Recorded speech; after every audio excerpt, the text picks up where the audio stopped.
No, a ver, si el tramo Alta-Zaragoza fue adjudicado, bueno, el proyecto, en la época del PSOE, digamos, de Iñaki Arriola y Ernesto Vasco, la consejería redactaron tramos sin ninguna participación pública, entre ellos la pasante de Donosti, ¿no? Los tramos Miraconcha, Easo, todo esto, pero también en toda la comarca redactaron estudios informativos y proyectos constructivos que eran realmente sin una participación, que para mí eso es muy importante, si queréis, incluido a Fuenterrabía, por ejemplo, el Fuenterrabía está diseñado, hay un montón de tramos en las artes hasta Oria, hasta los altos de Tubieta, un montón de tramos en toda la comarca. Entre ellos estaba el Alta-Zaragoza. Entonces, iban a iniciar la obra cuando adjudicaron la construcción desde Herrera a Alta, lo que está construido, eso era parte de un tramo mayor que iba hasta Rentería de Alta-Zaragoza, donde entramos con la recepción de Euskotren, formando una línea continua. Pero por temas de la crisis y porque le dieron la prioridad a la construcción de la pasante en el centro de Donostia, se ha quedado construido solo la parte desde Herrera hasta Alta, y ahora, ahora está moviendo el tema. Hay un tema también en Pasaia Ancho, especialmente, que es el viaducto que atraviesa la localidad, que hay una petición popular, digamos, que tiene mucho apoyo de soterrar ese viaducto por un tema más de urbanístico y calidad de vida del barrio. Entonces eso está integrado, entonces hay la demanda en Pasaia, y finalmente ahora ya han iniciado los primeros sondeos con técnicos y tal, parece que quieren iniciar la obra a finales de este año o del año que viene, o sea que están retomando la construcción, dando continuidad desde Alta hasta Zaragoza, Rentería, donde palmaría con el red actual de Euskotren. O sea, un poco es un tramo que no ha generado la discusión y la polémica que ha generado en Donosti. Un poco podríamos hablar, porque igual la pasante por el centro, Concha y todo eso ha generado mucha polémica y mucha oposición. Quizá en estas zonas periféricas, como igual que en Rondo, no generó tampoco. No, te quiero decir, bueno, se puede discutir, pero es Alta-Zaragoza, lo que sea luego, por eso son una parte de ese tramo, ¿no? Yo quería preguntarte, Caixo, si la Ertzaintza ha investigado alguna cosa de esta, y si tenemos policía para investigar esto. Está chanchullo. ¿La Ertzaintza tiene cuántos agentes tiene la Ertzaintza? 7.000, 4.000, pero de media ambiente 7, no creo. Son 7.000, creo que no son, ¿no? Los que están en plantilla. Pues para investigar delitos urbanísticos y medio ambiente hay 8 agentes. La unidad empezó con 6 agentes hace 3 o 4 años. Se pidió un refuerzo por parte del Parlamento Vasco, un refuerzo a esa unidad, y el refuerzo ha consistido en 2 agentes más. Y la unidad de delitos económicos, que incluye los de corrupción, que es una unidad que investiga delitos económicos y delitos informáticos también. Hay que tener en cuenta que se producen como 10 denuncias o 15 al día de delitos informáticos en Euskadi, o sea que para que veáis la carga de trabajo que tiene esa unidad tiene 23 ertzainas, que comenzó con menos de 20, y tras una petición también de Fiscalía Vasca para incorporar más agentes, pues se terminaron incorporando 3 o 4 agentes más. Con lo cual tenemos 600 mamporreros para hostiar a jóvenes en la parte vieja de Donosti, y 1.000 mamporreros para hostiar a franceses delante de San Mamés, pero solo tenemos a menos de 30 agentes dedicados a investigar los delitos de medio ambiente, los delitos urbanísticos, los delitos de corrupción y los delitos económicos. La Fiscalía de Medio Ambiente, por ejemplo, ha dicho en la última memoria que se está enfrentando a un incremento brutal de denuncias y que está encontrándose con nuevas tipologías hasta ahora nunca observadas por la Fiscalía. Y la memoria de Fiscalía también se habla, la propia fiscal jefe de Euskadi ha dicho que hay un aumento brutal de denuncias por delitos económicos y delitos de corrupción, y que la mayoría terminan siendo archivadas por la falta de recursos de la Administración de la Justicia para hacer frente a esas investigaciones. Hace más de 6 años que el Parlamento Vasco instó al Consejo del Poder Judicial a nombrar un fiscal anticorrupción delegado en Euskadi, de la Fiscalía Anticorrupción del Estado, y seguimos esperando a que se nombre un fiscal anticorrupción en Euskadi. Y esto, si añades que los medios de comunicación no tienen una sección especializada, no tienen periodistas especializados para publicar todos los días en una sección especializada informaciones sobre delitos medioambientales, delitos de corrupción, y añades que una buena parte de la población, no igual aquí los presentes, pero sois conocedores que una buena parte de la población es muy resiliente, muy permeable a los delitos de corrupción y a los delitos de medio ambiente, pues se forma un cóctel molotov que hace difícil constituir un corruptómetro en Euskadi, generar herramientas para crear un corruptómetro en Euskadi. No se puede utilizar el corruptómetro de Madrid, de Valencia o de Barcelona para medir la corrupción en Euskadi. Hay que crear uno propio y las dificultades son enormes, y de hecho los partidos que gobiernan este país, el PNV y el PSOE, se niegan insistentemente, votan siempre en contra de sumar más agentes para investigar la corrupción, de reforzar a Fiscalía Vasca para investigar la corrupción, de reforzar a los jueces para investigar la corrupción, de proteger a los que denuncian la corrupción, de crear una oficina contra la corrupción, de crear un observatorio sobre el fraude fiscal en Euskadi. Son constantes negativas que lo que hacen es fortalecer lo que ya existe.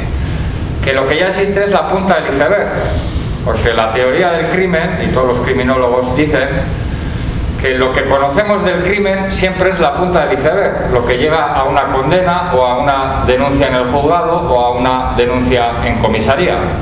Pero el crimen existente no es la punta del iceberg, es esa gran parte del iceberg que está sumergido bajo el agua, que poco a poco en Euskadi también está aflorando, pero ante poca herramienta para poder aflorar ese iceberg siempre se mantiene en la misma posición, solo se ve una puntita.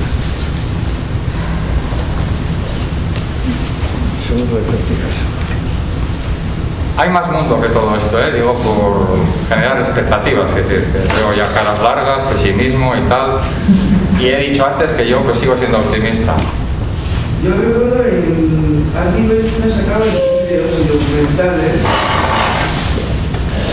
bueno, hace años de eso, ¿no? Y la pregunta me encontró, pues, a ver si se ha pensado en sacar, pues, no sé, en el presente del mundo digitalizado que vivimos, pues algún otro modelo, aparte de tus libros, tus artículos. Eso tendrías que preguntárselo a los jóvenes periodistas, ¿no? Es decir, por un lado, yo creo que hay periodistas que ya no estamos para montar grupos y somos muy dinosaurios como para incorporarnos a las nuevas tecnologías, etcétera, etcétera. Y tengo esperanzas de que venga una generación de periodistas que monte un grupo de periodistas, un pelotón de periodistas, con su líder o sin su líder, que se dedique simplemente al periodismo de investigación. Pero la realidad de ahora es que hay un gran grupo de medios de comunicación críticos con el sistema, pero el 60% de su producción es periodismo declarativo. Quiere decir, Ortúzar ha dicho esto, Miren Gorrotxategi le ha respondido aquello, Arnaldo Otegi le ha respondido aquello, Carmelo Barrio le ha respondido aquello, y así llenas un montón de páginas. Y es muy barato y no te genera muchas complicaciones. Y hay otro gran grupo de medios de comunicación alternativos, antisistema, etcétera, que tienen la agenda marcada por los movimientos civiles.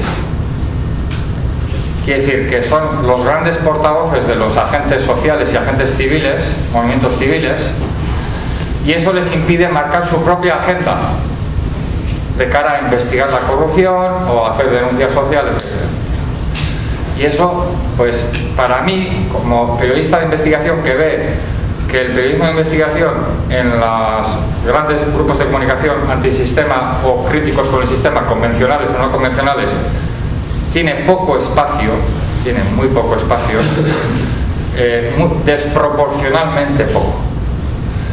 Y creo que hay un público como tú deseoso de que ese espacio sea mayor, y probablemente esos medios que tienen ciertos reparos en crear ese espacio verían que tal vez perderían algunas subvenciones y algunos anunciantes, pero sumarían en suscriptores y sumarían en lectores, con lo cual les compensaría mucho. Pero no hay un atrevimiento temerario por esa apuesta, y es una pena. Espero que surja una generación de periodistas que haga esa apuesta que hicimos nosotros, de periodistas mucho más mayores que yo entonces tenía 20 y pocos años, y tuve la gran oportunidad de trabajar con periodistas mucho mayores que yo, que tenían una dilatada trayectoria en el periodismo de investigación. Ellos tuvieron la oportunidad de conocer las inquietudes de los jóvenes periodistas, y además había un grupo de periodistas con ideología muy diversa e incluso contrapuesta, pero que trabajaban aún. También tuvimos suerte de que en nuestro pelotón había un gran líder, que era un gran árbol que nos tapaba del viento y la lluvia, que se llamaba Pepe Rey. Y cada vez que caían hostias, pues le caían a él, no le caían al resto del pelotón. Era el gregario que iba adelante, y cuando el viento arreciaba era él quien sufría. Y en el mismo pelotón había periodistas que peladeaban constantemente para que el pelotón tuviera un ritmo de trabajo, una inercia, y otros periodistas que iban más atrás, sin pedalear, arrastrados por la inercia del pelotón. Pero en el pelotón nunca nadie miraba al otro de qué era lo que hacía o no hacía. Había un pelotón, ¿no? Eso echo de menos. Llámame nostálgico, llámame viejo.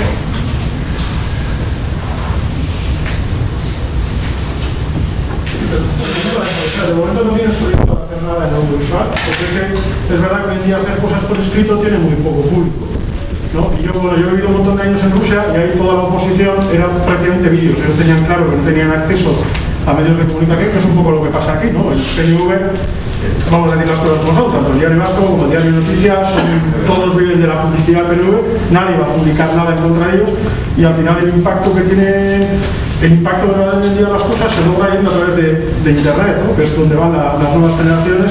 Quiero decir que con libros, con chapas, al final el impacto que se hace es poco. Hoy en día hay que ir a la audiovisual, ¿no? Si quieres tener un gran público.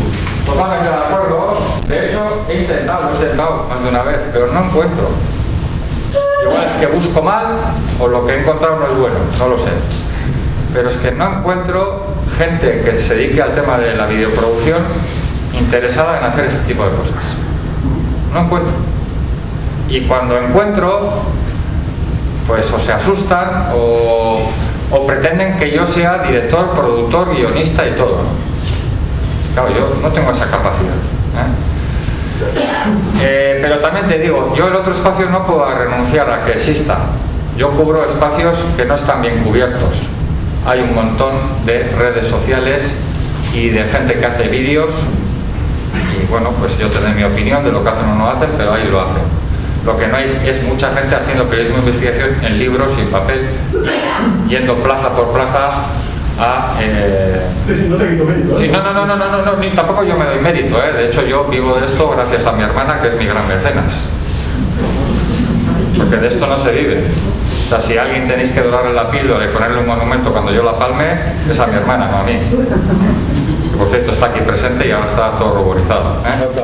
Pero sí, aplausos por favor.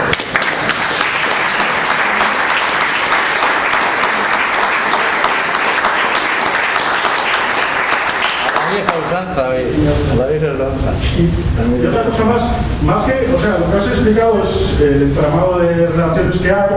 Bueno, eso es bastante evidente. Mi hermana también trabaja para una de las empresas que he mencionado. Y una de las personas que he mencionado lo van a nombrar ahora director del fondo de pasajes. Y que yo sepa, a no ser que mi hermana se equivoque. Y entonces lo que me interesa es más que nada, aparte de todo lo que el PNV, de todo el enchufismo que hay, es un poco la inutilidad de las obras, que es lo que habría que ir. Ahora se está haciendo un tren de alta velocidad, que es el funicular más caro del mundo. Va de San Sebastián a Bilbao, pero no tiene conexión con ningún otro tren. Básicamente es un funicular, porque sirve para llevar mercancías. Entonces, no solo ya el hecho de que nos estén metiendo el gol este de meter a todos sus primos y sobrinos con sueldos millonarios, sino el hecho de que estén gastándose 2.000 millones de euros en algo que básicamente no sirve ni para tomar por culo. Vamos a decir. Hay los que investigan desde el ámbito policial y desde el ámbito judicial suelen dividir en dos grandes grupos las materias, los objetos a investigar. A uno le llaman delito fragante.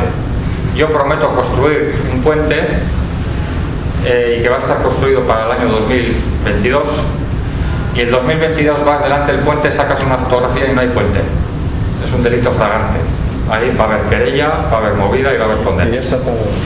Y otra cosa es, prometo construir al año 2022 un puente, y en el 2022 voy y está medio hecho, o no está tan bien hecho como se pretendía, o tiene sus deficiencias, y esos delitos son muy farragosos, muy complicados de investigar, generan mucho trabajo, hay que hacer muchas tomas, muchas diligencias, muchas investigaciones, y no son atrayentes para los investigadores.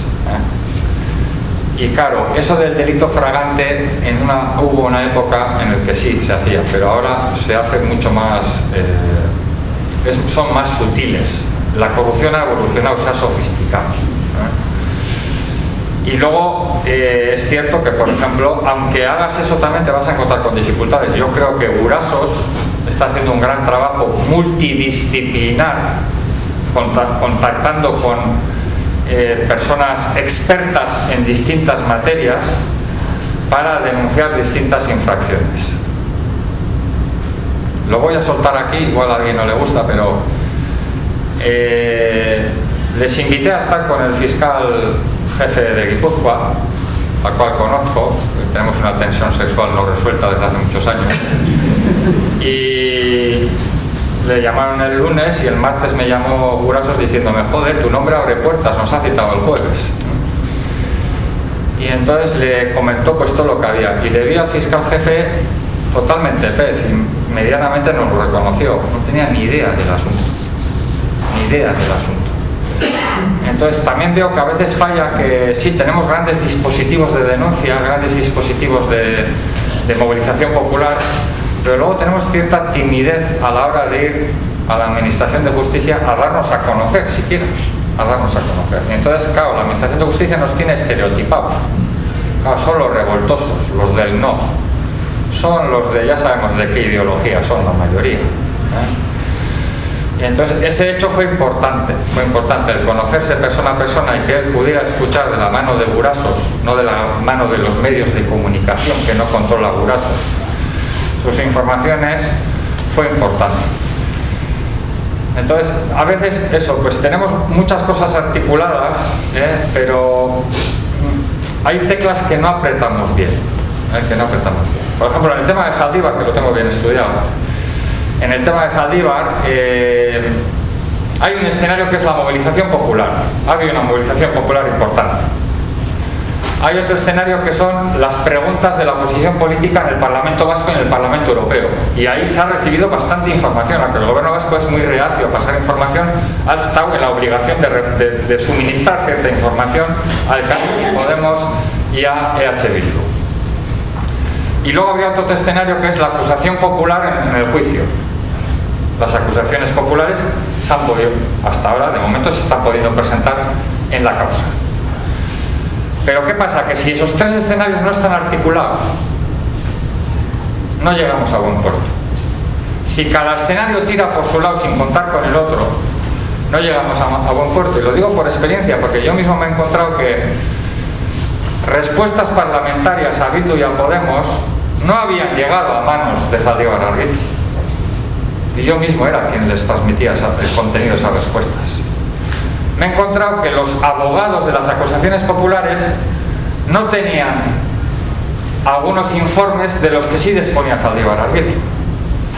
Claro, porque estamos en el mundo del voluntarismo también. Es decir, claro, nosotros no tenemos un consorcio internacional de periodistas que haya desvelado los papeles de Panamá. En Europa se ha montado, pero es que en Euskadi no hemos sido capaces los periodistas de ponernos de acuerdo y montar un consorcio vasco de periodistas para denunciar lo de Zaldibar. No sabemos, y digo por autocrítica también, que no estoy echando balones fuera, a veces nos falta tocar la tecla correcta. Y nos empecinamos en algunas cosas y minusvaloramos otras. Igual es por nuestra educación cristiana, del miedo al fracaso y Dios qué dirá, etcétera, etcétera. Yo, como soy muy anglosajón, pues no tengo sentido del ridículo. Entonces, pues, si hay que llamarle al fiscal o hay que estar con el portavoz del Partido Popular, no tengo ningún reparo. Yo tengo una excelente relación, y lo digo porque es medianamente público, con el responsable de Ciudadanos de Guipúzcoa. Y no se me caen los anillos, por decirlo, y nuestras diferencias ideológicas están en las antípodas. Pero evidentemente, si quieres enterarte de lo que pasa en el infierno, tienes que hablar con el diablo. Y a veces tenemos ciertos estereotipos, reparos, timideces y un exceso de volcar algunas historias en un foco concreto. Mikel, irakurrezun argian edo arriba dela PSOEko adreiluaren gizona. Horrela deitzen diote. Eta bazpare agarroren inguruan zergatik den txenen. Eta beste bat igual, Neko Goia eta Donostiako udaletxean hor haber dagoen edo gonden olako nabarmentzeko personalidade politikoa edo, eta gero ere, ez duzun aztertu duzten berkoa Donostian asko dara ere hirigintzarekin, asko hiri eredua, komertzio, kate handi hauek, ostalaritza, hotelak, un poco beste sektorei emakume bat dituzun, komentatuko, zatorra la telefonara, oye, me parece muy bien lo que hacéis, pero no os dais cuenta de que detrás de eso hay un fondo buitre, que está, bueno, que tiene el ayuntamiento completamente influenciado, como decía. Hombre, no parecía una loca, hablaba con mucha tranquilidad.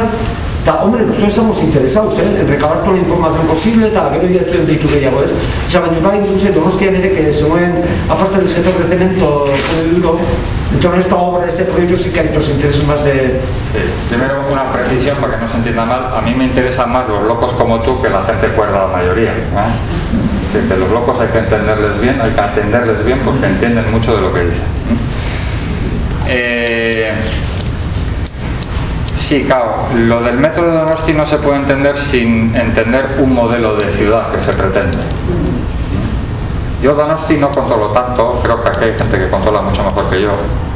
Podría hablarte de Bilbo, que controlo mejor, o de Vizcaya, si se me permite. Ya sé que está mal visto que hablemos.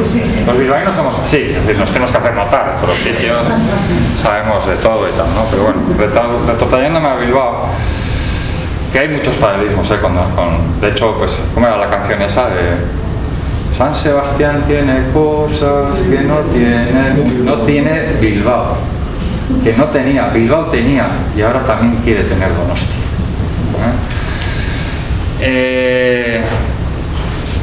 En Bilbo se habla mucho de el cambio de Bilbao, el efecto Guggenheim y todo esto, ¿no? Y lo que se ha hecho es, se ha constituido una ciudad con modelos fracasados en Estados Unidos. Modelos que ya han fracasado en Estados Unidos se han implementado aquí como si fueran modelos de éxito.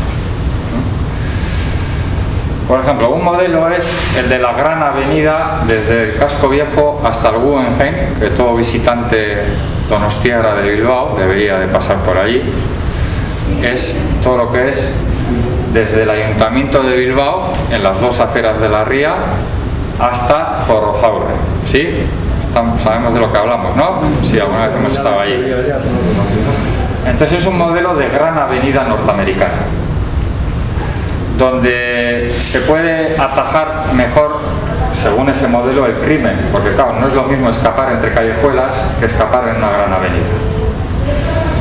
Una gran avenida que tiene su parentesco con la gran avenida de la margen izquierda, que se puso en marcha con grandes centros comerciales, con grandes centros de ocio, cines, boleras, cultura americana de consumo, de intentar buscar más cultura, es decir, con los equívocos de que, claro, no se puede equiparar la cultura mediterránea que está aquí establecida de plaza, vamos tarde a casa, hablamos en la calle, con la cultura americana que es la cultura del encuentro casual, es decir, provocar el encuentro casual, porque si no la gente se queda en casa, entonces hay que hacer grandes parques y grandes avenidas para que la gente se encuentre y monten sus equipos de ocio, sus milicias, etcétera, etcétera.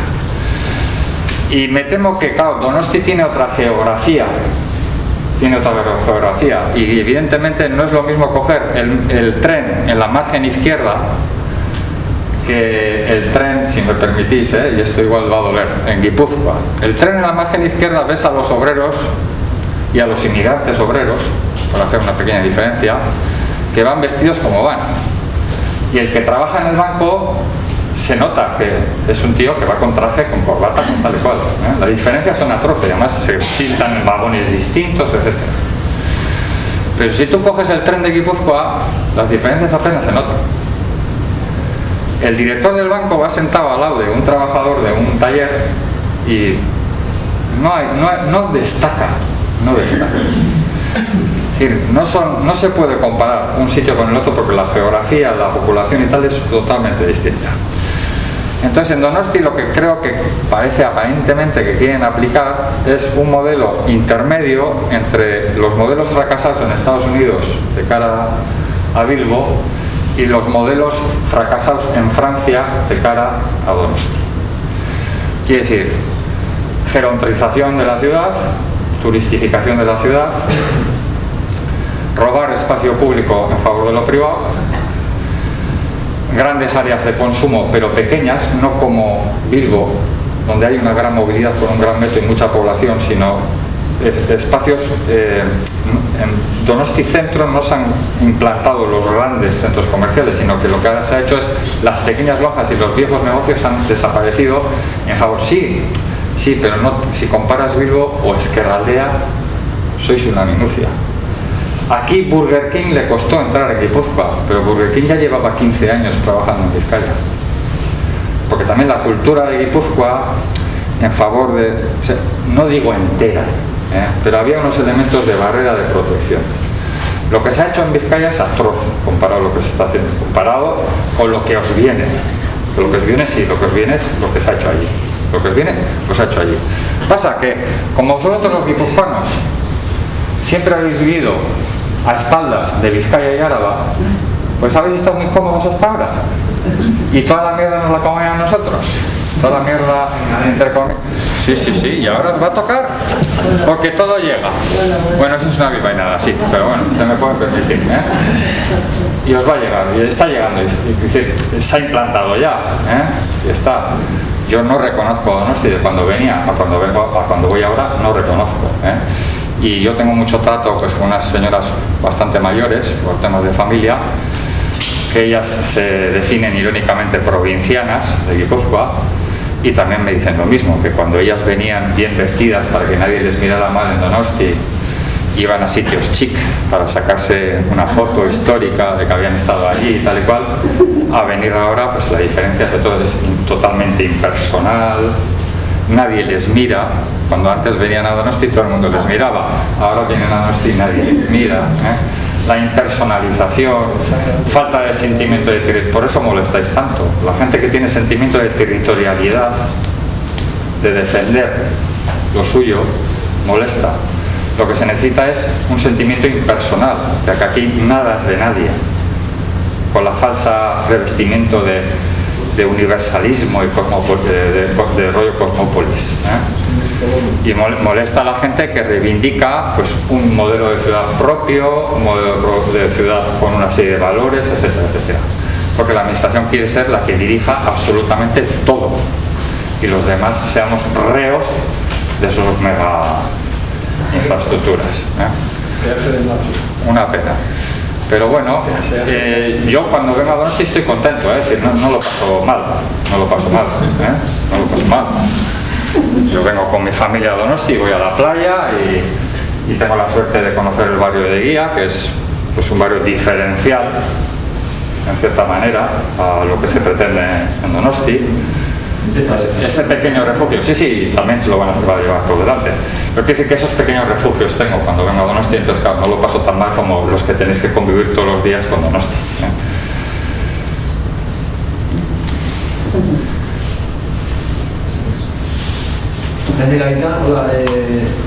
No sé cómo lecheco. Eneko Goya. No, alguien así vale. no ha habido. No, yo, es que ¿sabes lo que pasa? A mí, he vivido muchos años en Baquio. ¿Sí? Baquio, ¿sabéis dónde está todos? Lo de Rocadragón. Bien. Y a 5 minutos míos estaba Bermeo. Bermeo también conocéis todos, que tiene su propio idioma y eso, ¿no? Y su propio modo de ver las cosas. Entonces, estando a 5 minutos de Bermeo, me costaba entender a los bermeanos, como para entender a los donostiarras. Yo en esto quiero decir que yo me ocupo un poco de lo que yo puedo seguir la pista bien y conozco bien. No controlo. Sí, una anécdota de Eneko, igual estoy abusando, pero yo estaba presentando un libro sobre los papeles de Panamá, que presenté en el Parlamento Europeo además, y me llamaron de un gasteche de aquí de Donosti para presentar el libro a la tarde, y a la mañana tuve una reunión en el Ayuntamiento de Donosti y me encontré con una persona de la mitología vasca, un personaje popular de Euskadi, Alpardo Lenchero, un ex Bertsolari televisivo, y nos saludamos y le dije a ver si iba donde el alcalde, donde Eneko Goya. Me dijo que sí, y le pedí el favor de que le entregara el libro de los papeles de Panamá, las conexiones vascas de los papeles de Panamá, y que le explicara que a la tarde iba a un centro ocupado que era propiedad del ayuntamiento.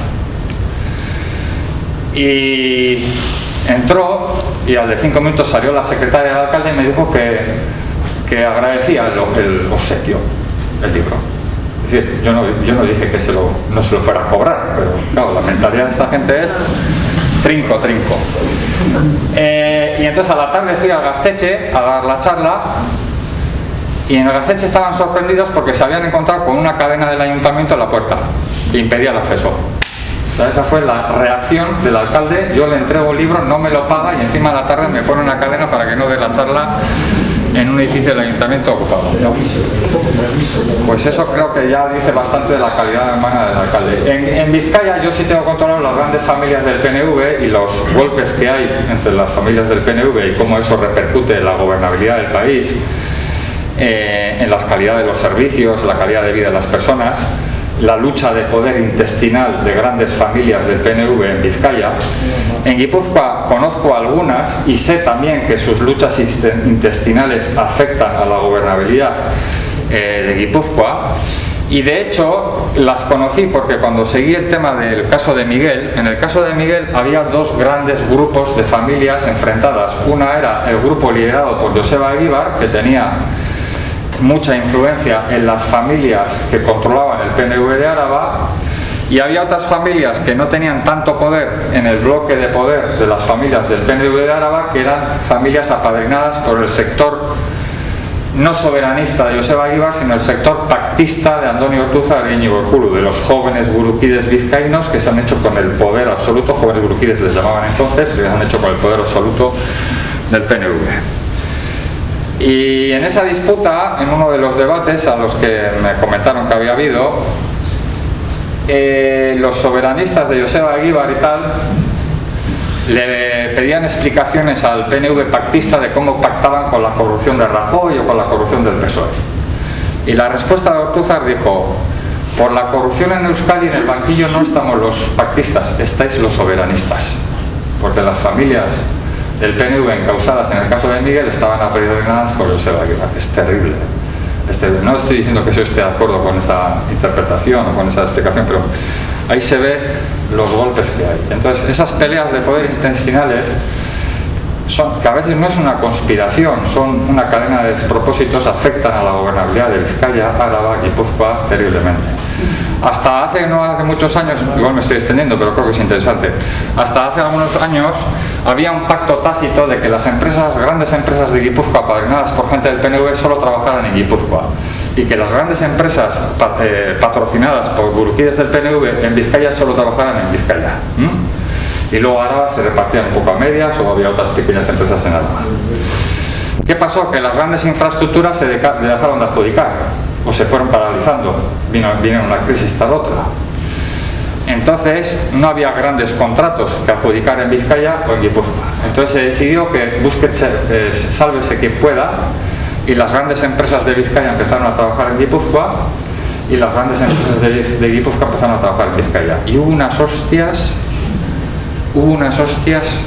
terribles. Y luego llegó la hora del consenso de decir, bueno, tú te presentas a estas de Vizcaya, de 3 vas a ganar una y las 2 otras vas a palmar intencionadamente, presentando mal los pliegos técnicos, y en Guipúzcoa estas de Vizcaya van a ganar de 3 una y 2 van a ser para vosotros, porque nosotros nos vamos a ocupar de presentar mal los pliegos técnicos. Esto, como creo que tú, ¿no? Sí, el de los vídeos eres tú, ¿no? Sí. Si esto se pudiera escrutinar, sí. Es decir, que las adjudicaciones cuando se firman están todas muy bien hechas. Ahí no hay fallos. Cuando se publican las adjudicaciones, todo lo que se publica está todo bien hecho. Ahí no hay nada que investigar ni denunciar. Lo que hay que mirar es qué pasa antes de las adjudicaciones. Y claro, todo eso como se hace detrás de la cortina, no bajo unas cámaras, un fotógrafo y un notario, no bajo taquígrafo. Ahí está, toda la movida está allí. ¿Cómo penetramos a eso? Pues hubo una persona que penetró, que era una empresaria, hija de un militante del PNV, que denunció la trama de Miguel. ¿Por qué? Porque estaba detrás de las cortinas. Ella sí estuvo detrás de las cortinas y se ocupó de grabar las conversaciones, se ocupó de recoger toda la documentación y denunció. ¿Cuántas movilizaciones populares ha habido en favor de esa persona? Ninguna. Ahí también nos tenemos que mirar al espejo. Ese proceso fue adelante porque hubo un juez, afortunadamente, pese a la precariedad y el chauvinismo de los grandes oficios funcionariales y oficios liberales del país, tuvimos la suerte de que un juez instructor, Roberto Ramos, hizo un gran trabajo, y tuvimos la suerte de que un fiscal temerario, incluso diría yo, les acusó de las de Dios, de que el establishment les amparaba, de que funcionaban como la mafia siciliana. ¿Tú hace 20 años o hace 10 años o hace 5 años esperabas escuchar ese tipo de cosas de un fiscal en Euskadi? No, ¿verdad? Pues no fue gracias a alguien de Podemos, ni de la izquierda abertzale, ni de Sazorralaya, sino gracias a la hija de un militante del PNV, que fue declarada persona non grata en la administración pública.